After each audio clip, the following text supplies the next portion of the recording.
Uh, we're halfway through the first month of the year 2025. Are you following him well? If not, there's hope for you because none of us follow him perfectly. Today we're going to talk about a depressed disciple struggles with being in prison.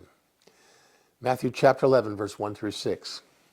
After Jesus finished instructing his 12 disciples, he went on from there to teach and preach in the towns of Galilee. When John heard in prison that what Christ was doing, he sent his disciples to ask him, "Are you the one who is to come? Or should we expect someone else?" Jesus replied, "Go back and report to John what you hear and see. The blind receive sight, the lame walk, those who have leprosy are cured, the deaf hear, the dead are raised, and the good news is preached to the poor. Blessed is the man who does not fall away on account of me." Now, this is John the Baptist. He was the one that baptized Jesus in the wilderness just a few chapters ago. And now he's in prison and he's depressed. Hey, if I give my life to follow somebody who's not true? Certainly some of you have started following Jesus and things have not gone the way you wanted them to. And now the guilt comes into your life. Hey, am I right? Is this the right guy to follow? Or do I need to find somebody else? This is John's question in prison. So he sends his disciples back to Jesus to ask him, "Are you the one? Or should I look for another? Are you the one, or have I been confused and followed the wrong person?" Listen to what Jesus says. Go back and tell John, the blind receive their sight, the lame walk, the dead are raised, and the poor have the gospel preached to them. And then John asks, wait a minute, was everybody in that town healed?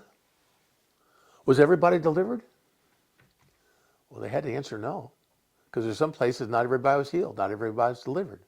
Jesus sent some people who'd come to his house away without being healed. Well, the mark of the Messiah when he comes is everybody's going to be healed. Not just many, but all. When John heard the word many, but not all, it caused him to question. But when he went back and found out he got the right resources and Jesus gave him the response, he understood. Now, if you're in depression, if you're in anxiety, you're in fear and wondering whether you made the right choice or not, go ahead and call out to Jesus. Do what John the Baptist did. Send some of your friends to ask Jesus for you. Ask them to pray with you.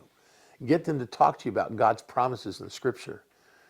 As John did that, and he got the report back from his disciples about what Jesus had said, he understood, and it was good.